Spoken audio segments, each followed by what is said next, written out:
Friends, मैं Damini defence property मंत्रा पे एक बार आपका फिर से स्वागत करती हूँ।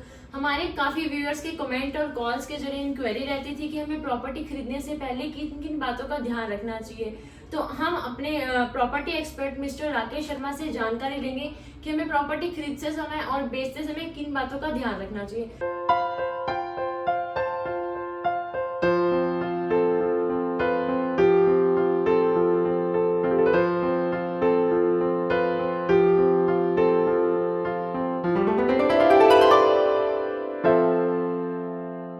फ्रेंड्स, डिफेंस प्रॉपर्टी मंत्रा के एपिसोड 6 में आप सभी का स्वागत है। आज का सब्जेक्ट बहुत ही हॉट टॉपिक रहने वाला है। हमारे मैक्सिमम व्यूअर का चाहे सवाल हो, चाहे कमेंट सेक्शन में हो, चाहे कॉल्स पे, हर किसी का यही सवाल होता है कि जब भी हम प्रॉपर्टी खरीदते हैं क्या क्या डॉक्यूमेंट चेक करने चाहिए, कैसे हम एश्योर करें कि लीगलिटी करेक्ट हो। तो इस पे मैं बात करने वाला हूँ। इस पूरी वीडियो को आप लास्ट तक देखें, आपके लिए काफ़ी फायदेमंद रहेगा। चाहे कोई भी प्रॉपर्टी खरीदते हैं, रेजिडेंशियल हो, कमर्शियल हो, एग्रीकल्चर लैंड हो या कोई लीज्ड प्रॉपर्टी हो, हर किसी में आपने लगभग 10 डॉक्यूमेंट है जो रिसर्च एनालिसिस करके हमारी टीम ने तैयार किया है, आज मैं डिस्कस करने वाला हूँ।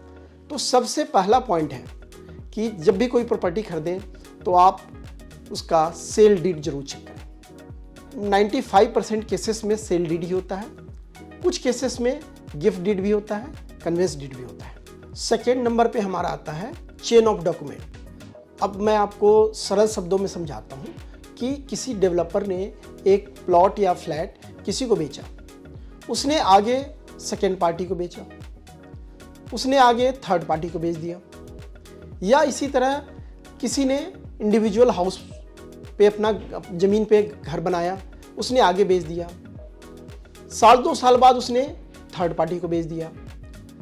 इसको चेन ऑफ डॉक्यूमेंट बोलते हैं। इसमें ध्यान क्या रखना है, जब भी आप परचेज करें तो चेन ऑफ डॉक्यूमेंट कंप्लीट होना चाहिए। कभी भी चेन ऑफ डॉक्यूमेंट में for example second chain missing है तो हो सकता है कि सेकेंड पार्टी ने उसके ऊपर लोन ले रखा हो या उसने फोर्थ पार्टी को बेच रखा हो। तो जब भी आप खरीदते हैं चेन ऑफ डॉक्यूमेंट चेक करना है और रजिस्ट्री पे चेन ऑफ डॉक्यूमेंट भी लेना है, ताकि जब आगे आप बेच सके तो बेचने में कोई असुविधा ना हो और जिसको आप सेल कर रहे हैं उसको भी चेन ऑफ डॉक्यूमेंट कंप्लीट मिले। तीसरा नंबर डॉक्यूमेंट जो आता है मेन, इनकम्बेंस सर्टिफिकेट, जो आजकल ऑनलाइन भी है, कई स्टेट में भी ऑनलाइन चल रहा है। तो जब भी आप प्रॉपर्टी खरीदें तो आप 30 साल का, आजकल 13 साल का रिकॉर्ड देखते हैं, तो आपके ऊपर निर्भर करता है। आप 13 साल से 30 साल तक का डॉक्यूमेंट चेक कर सकते हैं ऑनलाइन। अगर कहीं असुविधा हो, किसी एडवोकेट को हायर कर सकते हैं, उनको लीगल फ़ी दे करके, और उनसे एक सर्टिफिकेशन ले सकते हैं सारी डिटेल के साथ कि लास्ट 13 साल में या 30 साल में प्रॉपर्टी किस किस के नाम पे थी, किसके नाम पे ट्रांसफ़र हुआ और करेंट किसके नाम पे है, क्या उसके नाम पे कोई लोन चल रहा है, कोई लिटिगेशन तो नहीं है, कहीं प्रॉपर्टी मॉर्गेज तो नहीं है। ये ध्यान रखना बहुत ज़रूरी है डॉक्यूमेंटेशन कंप्लीट करने के लिए। Fourth document to be checked, completion certificate oblique occupancy certificate. कोई भी बिल्डिंग चाहे रेजिडेंशियल हो, कमर्शियल हो, उसमें जब वाटर, सीवरेज, इलेक्ट्रिसिटी सारी चीज़ जब क्लियर हो जाती है, जो भी अथॉरिटी है, चाहे एमसी की हो, डिफरेंट अलग अलग अथॉरिटी से, तो उनको कंप्लीशन या ऑक्यूपेंसी सर्टिफिकेट मिलता है। ये बहुत ज़रूरी है देखना कि क्या इस सोसाइटी को ऑक्यूपेंसी सर्टिफिकेट मिल चुका है। अगर नहीं तो आपने उनको देख लेना है कितने टाइम में मिलेगा, ताकि आप बिल्डर से कलेक्ट कर सकें। उस समय तो दिक्कत नहीं आएगी, रजिस्ट्री आप करा सकते हैं, लेकिन बाद में दिक्कत आती है जब आपको सेल करना पड़ेगा तो ये दिक्कत आएगी। इसलिए इस पॉइंट को हमेशा ध्यान में रखें कि आप ऑक्यूपेंसी सर्टिफिकेट जरूर लें। फिफ्थ जो मेन डॉक्यूमेंट है, अलॉटमेंट लेटर।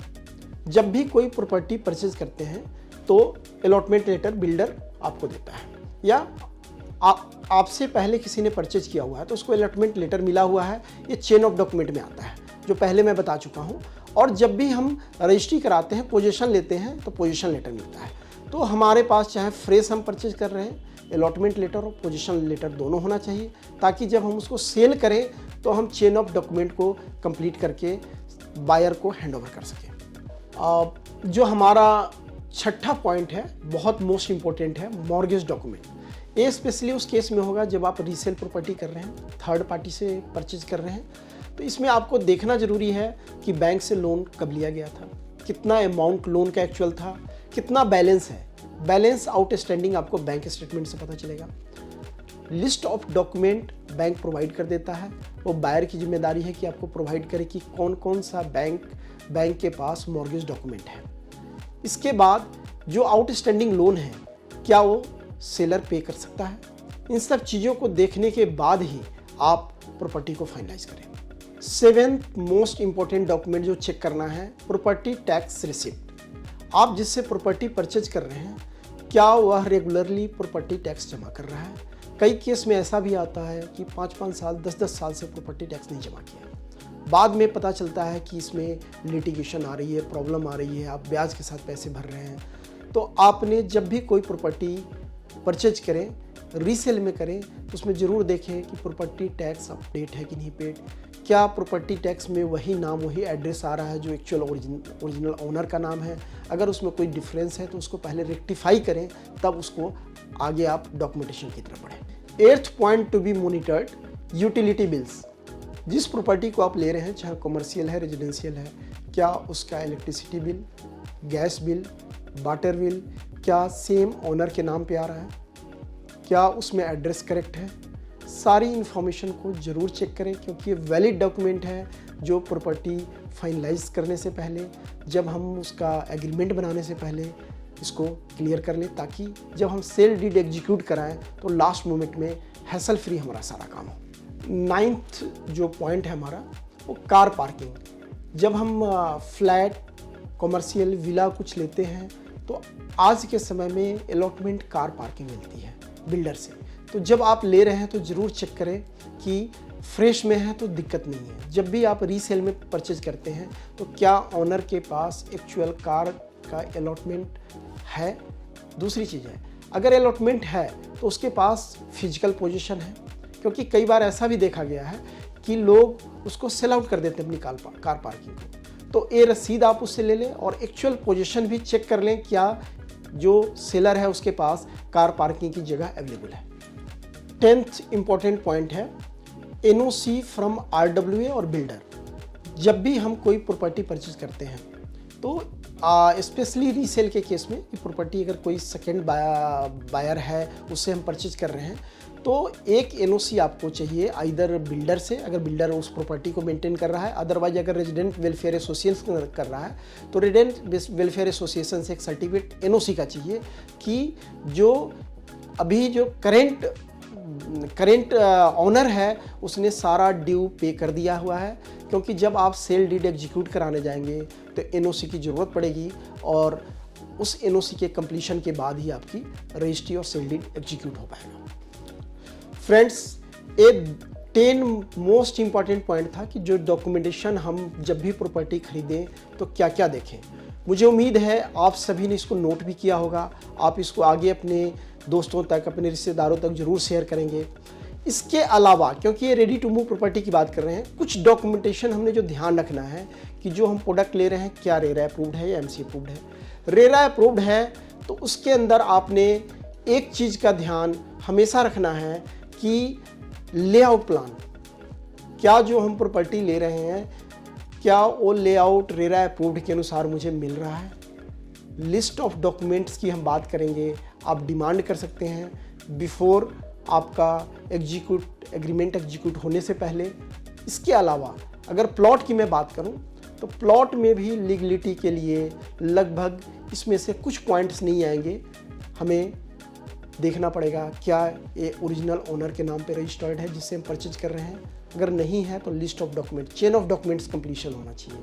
कहीं आपको कोई डाउट लगे, संदेह लगे तो आप हमारे एक्सपर्ट पैनल से भी बात कर सकते हैं, आप उनसे राय ले सकते हैं। हमारा खुद का अपना डिफेंस ग्रुप का स्पेशली फॉर लीगल इशू हमने एडवोकेट हायर किया हुआ है जो फ्री एडवाइस है आपके लिए, कोई चार्ज नहीं करेंगे आपसे। हमारे एग्जिस्टिंग कस्टमर्स पूरे साल अगर उनकी कोई भी प्रॉब्लम्स आती है उनको फ्री सर्विसेज हैं। आप हमारे साथ जुड़िए, हमारी कंपनी के साथ जुड़िए, आपको हम कभी भी इस बात पे जोर नहीं देते कि प्रॉपर्टी आप डिफेंस ग्रुप के साथ परचेज करें। आप मार्केट में कहीं परचेज करें, रिकमेंडेशन हमसे लें, बेस्ट चीज़ जो होगा वो हमारी टीम आपको गाइड करेगी। इसी तरह अपना प्यार, साथ, सहयोग हमें देते रहें और साथ साथ अपना सुझाव भी देते रहें कमेंट करके कि आपको आगे क्या जानकारी चाहिए। हमारी R&D टीम एक एक सब्जेक्ट पे पूरी रिसर्च वर्क करती है, पूरी आपके हर एक चीज़ों का जवाब हम देते हैं और कोशिश करते हैं कि अगले वीडियो में जो डिफेंस प्रॉपर्टी मंत्रा का है उसके ऊपर हम आपको कवर करें। और रेरा के बारे में ज़्यादा जानकारी के लिए आप ऊपर दिए लिंक पे, हमारा जो लिंक आ रहा है उसके ऊपर क्लिक करेंगे तो रेरा के ऊपर हमारा पूरा एक वीडियो बना हुआ है, उसको ज़रूर देखें, उसको शेयर करें ताकि इन्फॉर्मेशन ज़्यादा से ज़्यादा लोगों तक पहुँचे, लोगों को फ़ायदा हो सके। एक बार पुनः आप सभी का बहुत बहुत धन्यवाद, आभार, साथ सहयोग देने के लिए और प्यार देने के लिए। Thank you so much.